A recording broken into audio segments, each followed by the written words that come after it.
I spent Christmas alone while my parents vacationed in Italy.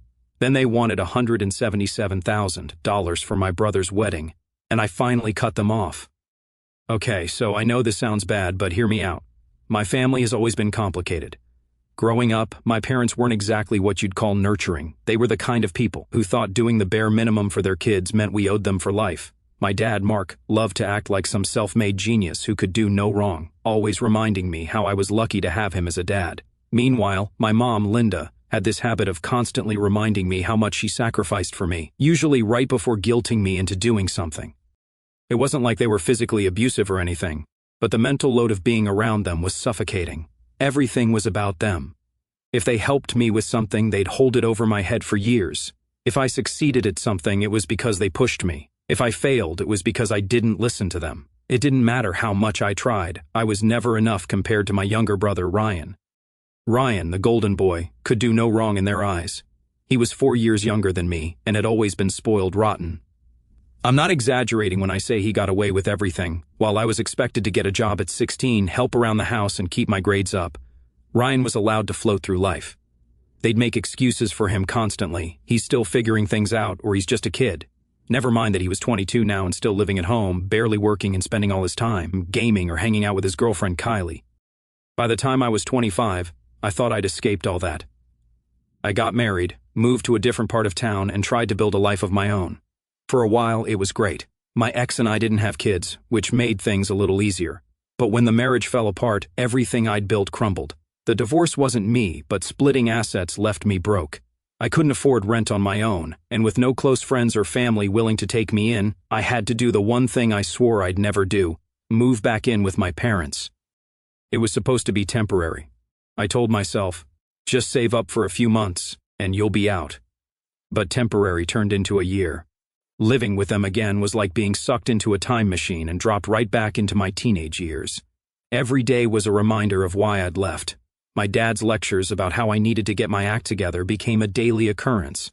Never mind that I was already working a part-time job and picking up freelance gigs on the side to save up.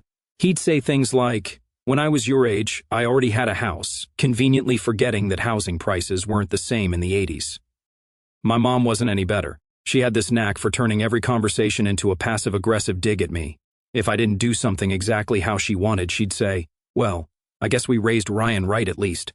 She never missed an opportunity to compare me to Ryan, who of course was thriving under their roof without lifting a finger. Ryan didn't care about any of this. If he noticed the tension in the house, he didn't let it bother him. Most of the time, he was in his room with his gaming setup, blasting music or scrolling through his phone. When he did interact with me, it was usually to make some snide comment about how I needed to lighten up or get my life together. The breaking point came 2 weeks before Christmas. I came home from my part-time job, exhausted and ready to collapse on the couch, only to find the living room filled with suitcases. My parents and Ryan were buzzing around, packing clothes and toiletries. I asked, "What's going on?" My dad barely looked up from what he was doing and said, "Oh, we're leaving for Italy tomorrow." I froze. Italy? Since when? My mom looked at me like I just asked the dumbest question in the world. "Since we planned it weeks ago," she said. "We wanted to spend Christmas somewhere special this year. Ryan's been so excited about it." "Okay," I said slowly, still trying to process. "So you're all going?" "Of course," my dad said. "It's a family trip." Family trip. That hit me like a ton of bricks. "So I'm not invited?" My mom shrugged. "We didn't think you'd want to come, and honestly, with how things have been, we didn't think you'd be able to afford it." Ryan, who'd been sitting on the couch scrolling through his phone, finally chimed in. "Yeah, and it's not like you've been easy to be around lately." He smirked like he was enjoying the whole thing. It took everything in me not to lose it right there. "You could have at least told me," I said. My dad sighed like he was already tired of the conversation. "Look, it's not a big deal. Maybe if you got your act together, we'd have considered paying for your ticket. But you didn't, so next year maybe." Next year. As if I'd want to spend another year in their house. As if I'd want to go anywhere with them after this. The next morning, they left without so much as a goodbye. I sat in the empty house, staring at the wall, trying to wrap my head around everything. It wasn't just about the trip, it was everything. A lifetime of being second to Ryan. Of being treated like an outsider in my own family. I'd told myself for years that I just needed to try harder. That maybe if I did everything right, they'd finally see me as an equal. but this was the moment I realized it would never happen. I tried to tell myself it didn't matter. It was just one Christmas, right? But as the day went on, it started to sink in how much it really did matter. I mean, this was supposed to be family time. Even if things were tense or awkward between us, I thought we'd at least pretend to care about spending the holiday together. Instead, they flew across the world to eat pasta and take selfies while I ate a greasy burger on the couch. The day started off weird. I woke up and didn't even realize it was Christmas for a second. No smell of breakfast cooking, no sound of holiday music, nothing. The house was dead silent. I wandered into the kitchen, looked at the empty coffee pot and thought, is this it? I ended up making myself a bowl of cereal and sitting at the dining table, staring at the spot where our Christmas tree should have been. They didn't even bother putting one up this year, because apparently Italy was all the holiday spirit they needed. I spent most of the morning scrolling through my phone, hoping to distract myself, but of course that only made things worse.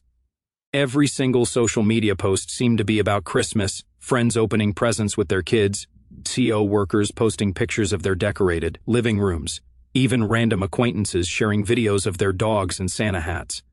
And then there was my family. They didn't waste any time flooding their accounts with photos from Italy. The first picture I saw was of Ryan standing in front of the Colosseum, wearing a cheesy Santa hat. The caption, "Christmas in Rome, best Christmas ever." Next up was a shot of my parents at some fancy outdoor cafe, holding glasses of sparkling water and grinning like they didn't have a care in the world.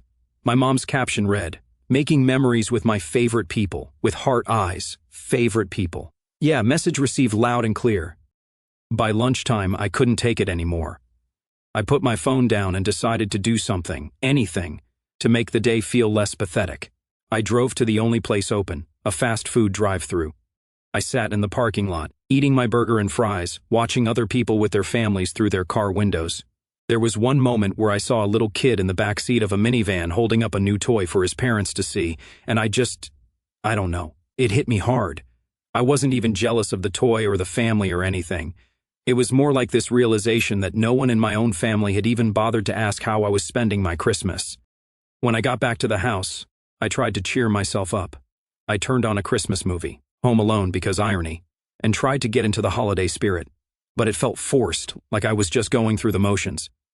Every now and then I'd glance at my phone, and there'd be another notification about a new post from my parents or Ryan. I should have just turned the notifications off, but part of me couldn't look away. It was like watching a train wreck. The pictures kept coming. My dad posing in front of some famous fountain, Ryan holding a plate of food the size of his head, my mom gushing about the breathtaking views from their villa, and the captions, "Don't even get me started." Everything was unforgettable and the perfect Christmas. It felt like they were rubbing it in, even if that wasn't their intention. Or maybe it was. Who knows? By the evening, I'd officially hit rock bottom. I ended up eating leftovers from the fridge, some bland casserole my mom had made earlier that week, and sitting at the kitchen table alone. I started thinking about all the times I'd bent over backward for my family, the birthdays I'd spent helping my mom decorate, the weekends I'd given up to help my dad fix stuff around the house, the countless times I'd covered for Ryan when he screwed up. And this was how they repaid me, leaving me behind without so much as a second thought. It wasn't just hurtful, it was humiliating. That night, I finally broke down and called one of my old friends, Mike. I hadn't talked to him much since moving back in with my parents, mostly because I didn't want to explain why I was back in Cleveland. But I needed to talk to someone, and Mike was the kind of guy who didn't ask too many questions. When he picked up, I tried to play it cool, but he could tell something was up. "Hey man," he said. "Merry Christmas. How's it going?" I hesitated. Yeah, same to you. It's fine. Just a quiet day." "Quiet? What about your folks?" I could have lied, but I was too tired to keep up the charade. "They're in Italy," I said flatly. "They left last week." There was a long pause. "Wait, what? You didn't go with them?" "Nope. They didn't invite me." Mike let out a low whistle. "Damn, dude. That's cold." "Yeah," I said, laughing bitterly. "Tell me about it." We ended up talking for a while, mostly about random stuff, old memories, dumb jokes, anything to take my mind off the train wreck of my Christmas.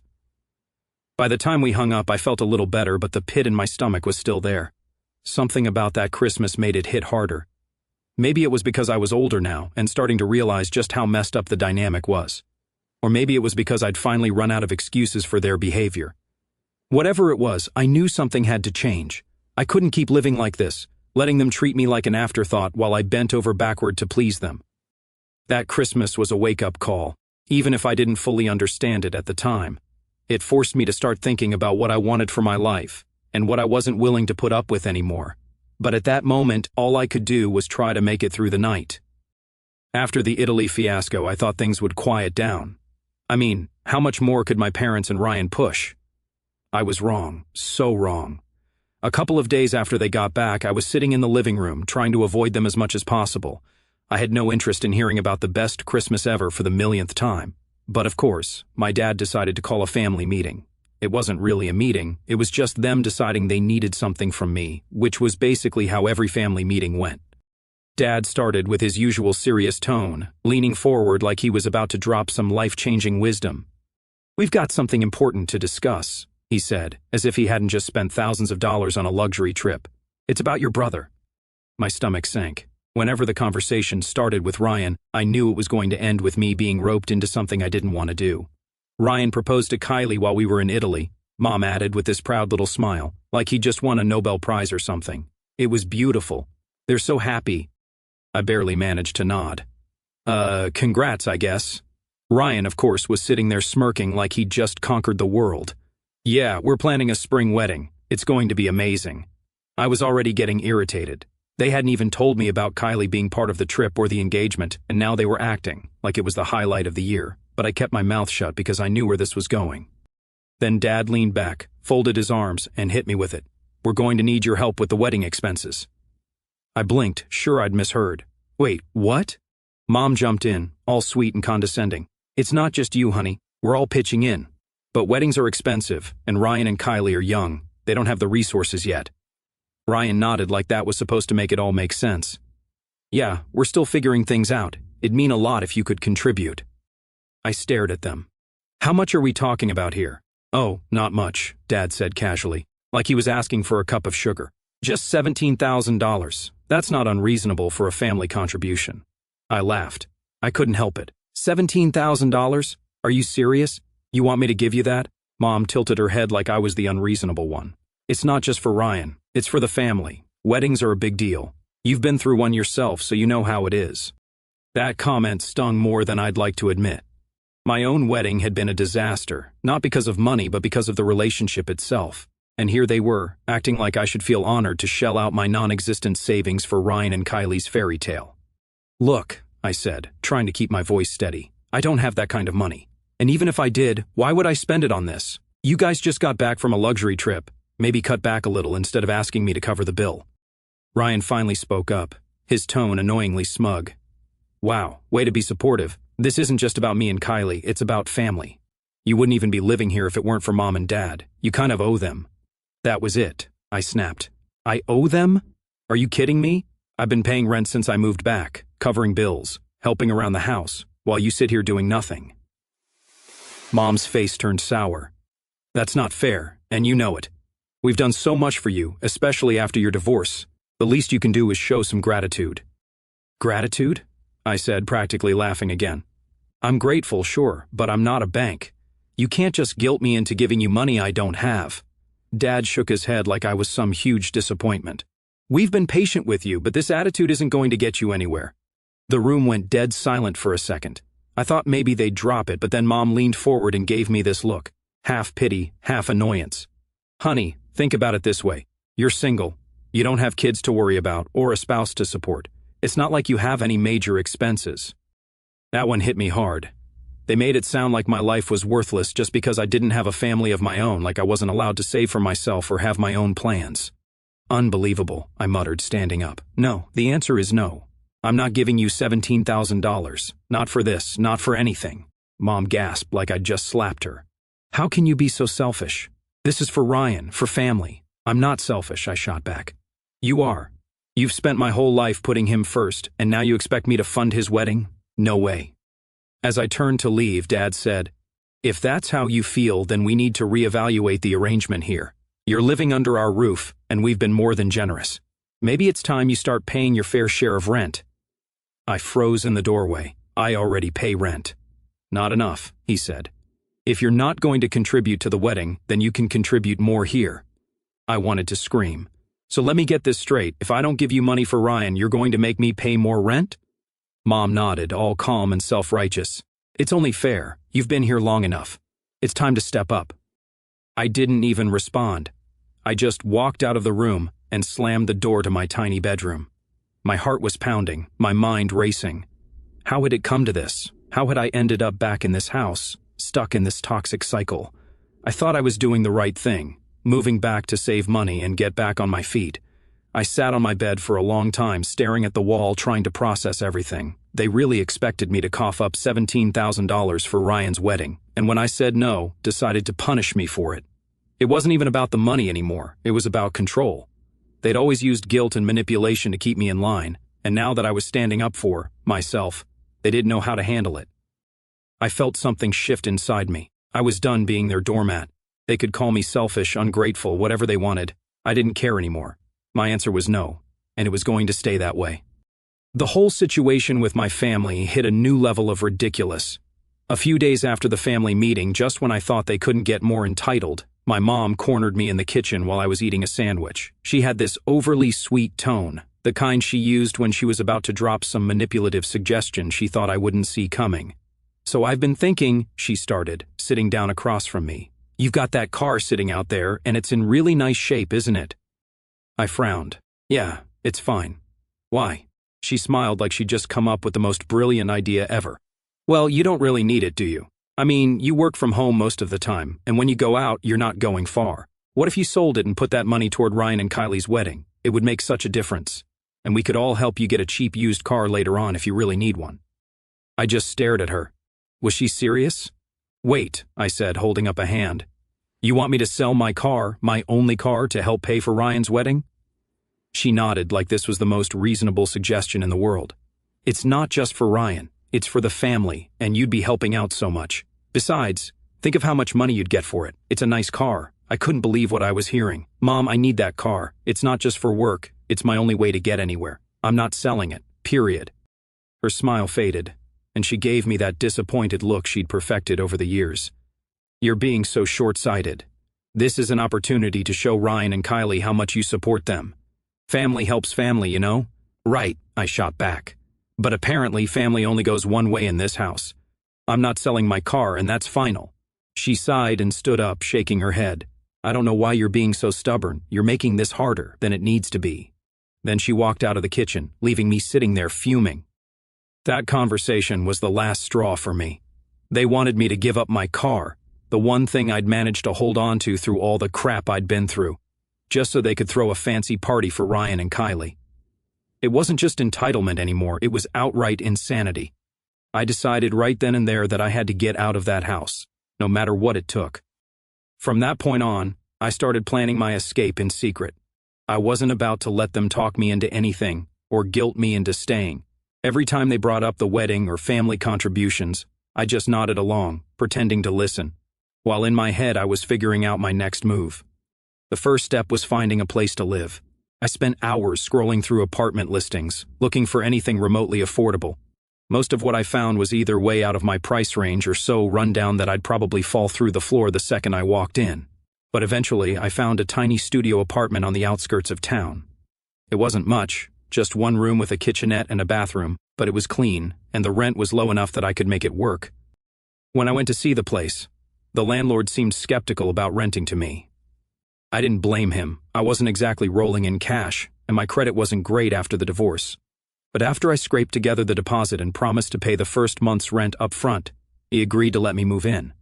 The catch, I had to be out of my parents' house and into the new place by the weekend. That gave me less than 5 days to figure everything out. Packing was the next challenge. I didn't have a ton of stuff, but I knew I couldn't just start loading boxes into my car in broad daylight. If my parents or Ryan saw me, they'd demand to know what I was doing, and I wasn't in the mood for another guilt trip. So I decided to do it in secret. Over the next few days, I started packing little by little, sneaking boxes out to my car when no one was around.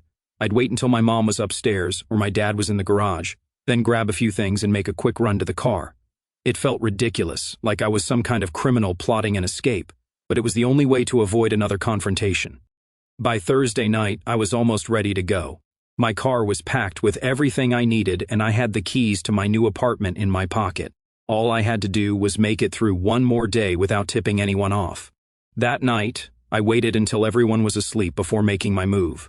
I grabbed the last of my things, just a couple of bags and a box of random stuff, and quietly carried them out to the car. I sat in the car for a while, staring at the dark, silent house. If I tried to explain myself, they'd twist my words, guilt me into staying, or somehow make me feel like the bad guy for wanting my own life. Leaving quietly was the only way to take control. Finally, I started the engine and pulled out of the driveway, careful not to make too much noise. I didn't know what the future held, but at least it was mine to figure out. After I left, I didn't just move out of my parents' house, I cut ties completely. I wasn't half-hearted about it either. I stopped answering texts and calls from my mom, dad, and Ryan. On my phone, social media, and even email, I didn't leave any gaps for them to squeeze through. It might sound harsh, but I knew how they operated. If I gave them even an inch, they'd use it to guilt-trip me or manipulate me into coming back. I couldn't let that happen. I'd made my decision, and for once, I was sticking to it. That peace didn't last long, though. About 2 months after I moved out, I started hearing through the grapevine that Ryan and Kylie's wedding was turning into a disaster. I hadn't asked for updates. It was just one of those things that people seemed to think I'd want to know about. Honestly, I didn't care much. But the stories were so ridiculous that I couldn't help but pay attention. Apparently, my parents had bitten off way more than they could chew. They promised Ryan and Kylie this big fancy wedding, even though they didn't have the money to back it up. They'd been banking on me, chipping in, and probably assumed I'd cave eventually. But when that didn't happen, they were stuck scrambling for cash. From what I heard, they tried to get Kylie's family to pitch in, but that didn't go over well. Her parents flat out refused, saying, "If you can't afford a wedding, don't have one." Honestly, I respected that. Of course, my mom didn't take it well. She tried to play the victim, crying about how unfair it was that Kylie's family wasn't helping. But Kylie's mom wasn't having it. She told my mom, "It's not our responsibility to pay for your son's wedding." Ouch. I wish I could have been a fly on the wall for that conversation. Meanwhile, Ryan was stuck in the middle of it all. From what I heard, he was getting frustrated with my parents for overstepping, and with Kylie's family for not budging. But instead of stepping up and taking control of the situation, he just let the chaos swirl around him. Classic Ryan, always expecting someone else to clean up his messes. The breaking point came about a month before the wedding. Kylie gave Ryan an ultimatum. Either he set boundaries with my parents, or she was done. She was sick of my mom micromanaging every little detail, and my dad trying to cut corners to save money. She wanted a partner, not a mama's boy, and she was ready to walk if he couldn't figure it out. At first, Ryan chose my parents. Of course he did. They'd been coddling him his whole life, and he wasn't about to rock the boat. He told Kylie she needed to chill and that my mom just wanted the best for them. Apparently that didn't go over well. Kylie called off the engagement, packed her things, and moved back in with her parents. It was a mess. My parents were furious, not at Ryan, but at Kylie for abandoning him. My mom even called Kylie ungrateful, which is ironic considering she was the one who ruined the whole thing by trying to control everything. Ryan, for his part, moped around and acted like the victim, telling everyone how heartbroken he was. About 2 weeks after Kylie left, I got a call from an unknown number. I normally don't answer those, but something told me to pick up. Sure enough, it was Kylie. "Hey, it's me," she said, her voice quiet but firm. "I know we've never been close, but I just wanted to say I'm sorry." I blinked, caught completely off guard. Okay. Sorry for what?" "For everything," she said, "for not standing up for you sooner, for all of it." I didn't say anything, mostly because I didn't know what to say. She continued. "I didn't realize how bad it was until I was in the middle of it. Your parents are a lot, and Ryan just lets them do whatever they want. I tried to stick it out, but I couldn't anymore. I'm sorry they put you through that." Her words caught me off guard. It wasn't like I needed her apology, but hearing it felt validating. For years, I'd been treated like I was the problem, like I was the selfish one for not bending over backward to please my parents. And now here was Kylie, someone who'd been on the other side of it, telling me I wasn't crazy. "Thanks," I said finally. "I appreciate that." We talked for a little while longer, mostly about the wedding drama and how my parents had tried to take over everything. She said she wasn't sure if she and Ryan would work things out, but she didn't sound optimistic. "He's too tied to them," she said. "I don't think he knows how to function without their approval." After we hung up, I felt a strange mix of emotions. On one hand, I felt bad for Kylie. She didn't deserve to get dragged into my family's mess. But on the other hand, I couldn't help but feel a little vindicated. Maybe now people would start to see my parents and Ryan for who they really were. A few days later, I got another call, this time from Ryan. "Hey," he said awkwardly, "can we talk?" "What do you want, Ryan?" I asked, not bothering to hide my annoyance. I screwed up," he said. "Kylie left, and Mom and Dad are freaking out, and I feel like everything's falling apart." I leaned back in my chair, waiting for him to get to the point. "I know I've been a jerk," he said finally. "I should have stood up for you. I should have, I don't know, been a better brother. I just want to say I'm sorry." For a second, I didn't know how to respond. Part of me wanted to accept his apology and move on, but another part of me couldn't forget all the times he'd stood by while our parents treated me like dirt.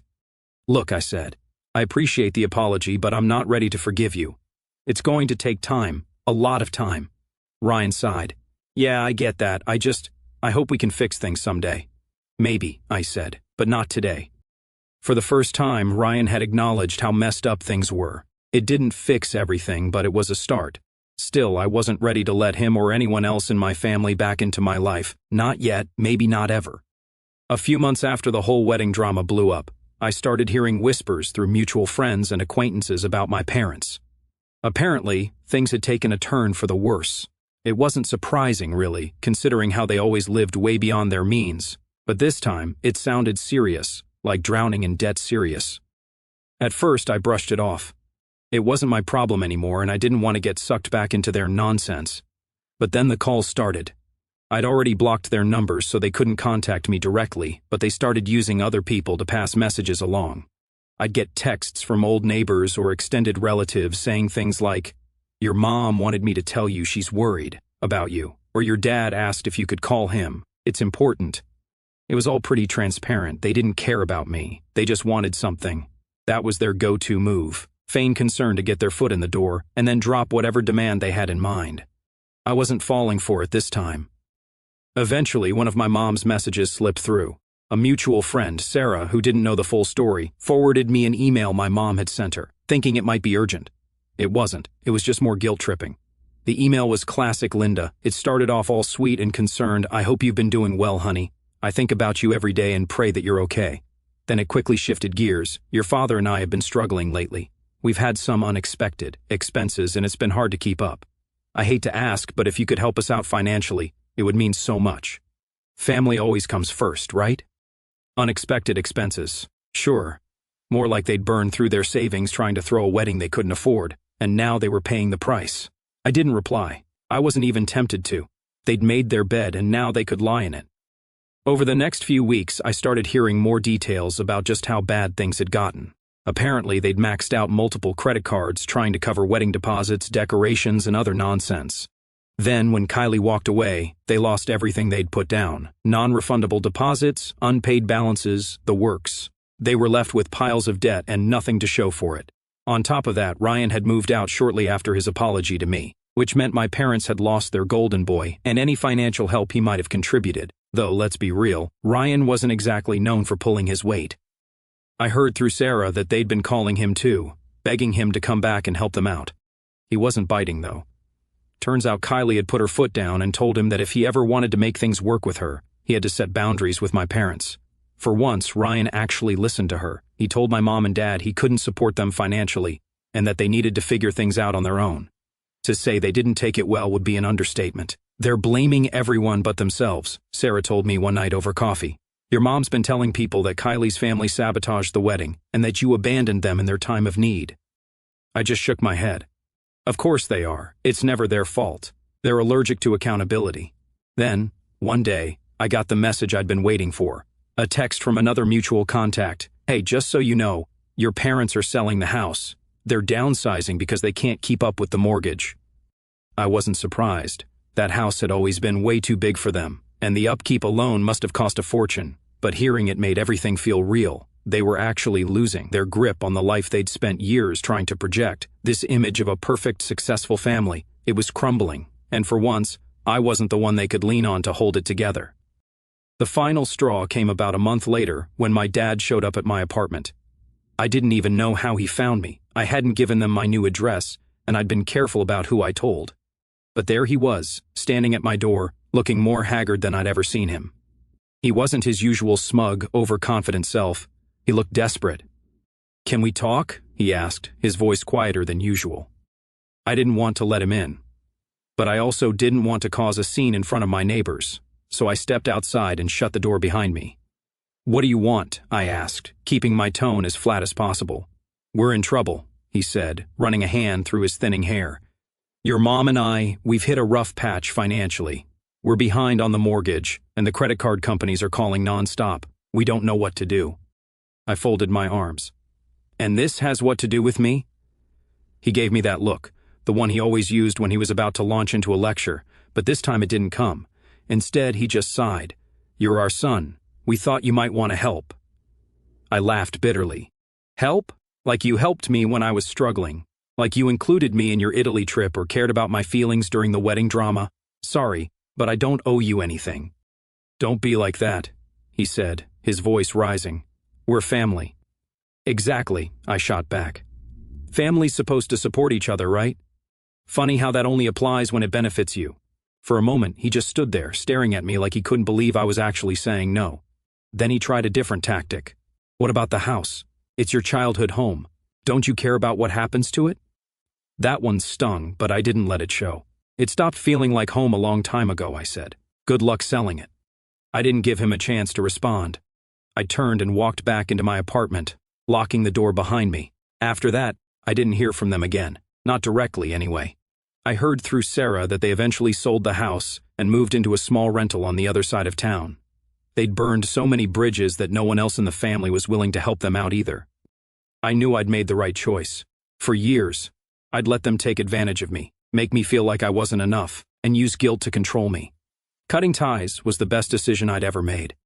Sometimes, walking away isn't about abandoning people, it's about saving yourself. And that's exactly what I did.